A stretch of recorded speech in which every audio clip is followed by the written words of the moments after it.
Hello my dear friends, welcome to Lucky Education. और आज हम देखेंगे chapter number 6 the crisis of democratic order.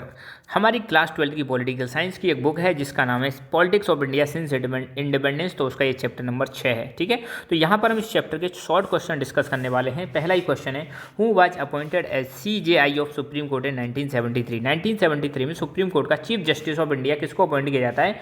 तो AN रॉय। ठीक है, इनको अपॉइंट किया गया था और 3 जो सीनियर जजेस थे उनको छोड़ दिया था। तो यहाँ पर थोड़ा सा गड़बड़ी हुई थी और यही एक कंट्रोवर्शियल इशू बन जाता उस टाइम पर। ठीक है, इंदिरा गांधी की सरकार थी उस समय पर। 1971 का जो जनरल इलेक्शन हुआ था, कौन सा नारा दिया गया था कांग्रेस के द्वारा? तो वो दिया गया था गरीबी हटाओ का स्लोगन दिया गया था। How many people came to India from East Pakistan in 1971? 1971 में ईस्ट पाकिस्तान से कितने लोग भारत में आए थे? तो लगभग 8 मिलियन। 8 मिलियन का मतलब होता है लगभग 80 लाख, है ना।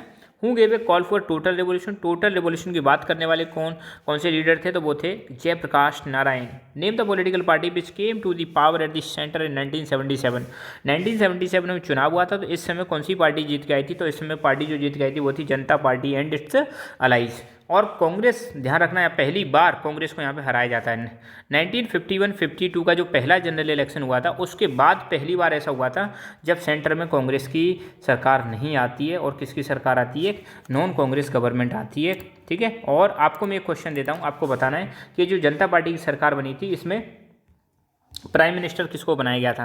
और एक क्वेश्चन और देता हूँ आपको, सर्च करके इसका आंसर देना है। इस समय पर अटल बिहारी वाजपेयी जी को क्या पोजीशन दी गई थी, ये भी आपको बताना है। ठीक है, mention the main reason for the defeat of Congress party in election of 1997।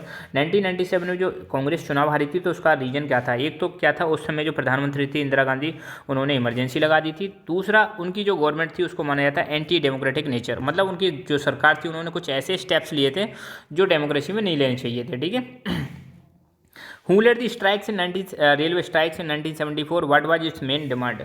तो 1974 में रेलवे की जो स्ट्राइक हुई थी इसको किसने लीड किया था? तो लीड करने वाले थे जॉर्ज फर्नांडिस। इसका मेन पर्पज यही था कि रेलवे के जो कर्मचारी उनकी सर्विस कंडीशंस इंप्रूव की जाए और साथ के साथ में बोनस प्रोवाइड किया जाए। Students of which two states started agitation against the rising food prices in 1974? कौन कौन से स्टेट में स्टूडेंट्स ने जो फूड की प्राइसेस बढ़ रही थी उसके खिलाफ एजिटेशन किया था? एजिटेशन का मतलब होता है प्रोटेस्ट करना या मूवमेंट करना है। तो ये थे गुजरात एंड बिहार, है ना। Who was the president of India at the time of emergency 1975? 1975 में इमरजेंसी के समय भारत के प्रेसिडेंट कौन हुआ करते थे? तो वो थे फखरुद्दीन अली अहमद। फखरुद्दीन अली अहमद। क्वेश्चन मैं आपको अभी फिर देता हूँ, आपको कमेंट करके बताना है प्रेजेंट में हमारी प्रेसिडेंट कौन है। ठीक है, प्रेजेंट में प्रेसिडेंट कौन है ये भी बताना है। Why did the magazines like Seminar and Mainstream choose to close down close down after the declaration of emergency in 1975? तो देखो, तो वो मैगजीन दे रखी है सेमिनार और मेन स्ट्रीम, इन्होंने क्यों 1975 के टाइम पर क्लोज डाउन कर दिया? तो इनका रीजन ये था, सेंसरशिप लगा दी थी सरकार ने प्रेस पर, इसलिए इन्होंने बंद कर दिया। What was the main demand of railway men during the railway strike led by George Fernandez in 1974? क्या मतलब इनकी मेन डिमांड थी रेलवे स्ट्राइक जो किया गया था 1974 में? तो एक तो बोनस और दूसरा था सर्विस कंडीशंस इंप्रूव की जाएं। चारू मजूमदार कौन थे? चारू मजूमदार एक लीडर थे नक्सल वाली अपराइजिंग, नक्सलवाड़ी जो अपराइजिंग हुई थी उसके लीडर थे। साथ ही साथ में इन्होंने एक पॉलिटिकल पार्टी फाउंड की थी जिसका नाम है Communist Party of India, Marxist Leninist. ये चीज़ ध्यान रखनी है। और इन्होंने गुरिल्ला वॉरफेयर वाली स्ट्रेटेजी को अडॉप्ट किया था। हाउ मेनी लोकसभा सीट्स पर won by the Janata party and its allies in general election of March 1977? March 1977 में जनता पार्टी और इसके अलाइज ने कितनी सीट जीती थी? तो टोटल चुनाव हुआ था 542 सीटों पर, 542 सीट्स पर, जिसमें से 330 सीट्स जीत के आती है जनता पार्टी और इट्स की अलाइज। और अकेली जनता पार्टी ने कितनी जीती? 295, है ना, ये चीज़ ध्यान रखना। नक्सलाइट मूवमेंट क्या था? तो मार्क्सिस्ट लेनिनिस्ट जो ग्रुप थे ये बिलीव करते थे कि अगर आपको अपना गोल अचीव करना है तो आप वायलेंस का सहारा ले सकते हो। साथ ही साथ में इन्होंने वायलेंस करके इस मूवमेंट के दौरान बहुत सारी ज़मीन जो थी उसको लैंडलेस लोगों को दे दिया था। लैंडलेस लोगों को क्या कर दिया था? बांट दिया था। किससे छुड़ाकर? जो रिच लैंडलॉर्ड्स हुआ करते थे उनसे ज़मीन को छीन लिया और जो गरीब थे जिनके पास ज़मीन नहीं थी उसको बांट दिया था। यही मूवमेंट क्या कहलाया? Naxalite movement. ये बहुत ज़्यादा फेमस किधर रहता है? आपके वेस्ट बंगाल में, और फिर धीरे धीरे और जगह पर फैलने लग जाता है। 1975 में जो इमरजेंसी लगी थी इसके क्या कॉन्सिक्वेंस थे? ठीक है, तो शॉर्ट में हम देखें तो फंडामेंटल राइट्स को सस्पेंड कर दिया गया था, जुडिशरी की पावर को लिमिटेड कर दिया था, प्रेस पर सेंसरशिप लगा दी थी, न्यूज़पेपर्स में जो बन चाहे वो छाप नहीं सकते थे, और सारी की सारी पावर यूनियन गवर्नमेंट ने अपने हाथ में ले ली थी। सिविल लिबर्टी जो थी सिटीजन्स की उनको भी छीन लिया गया था।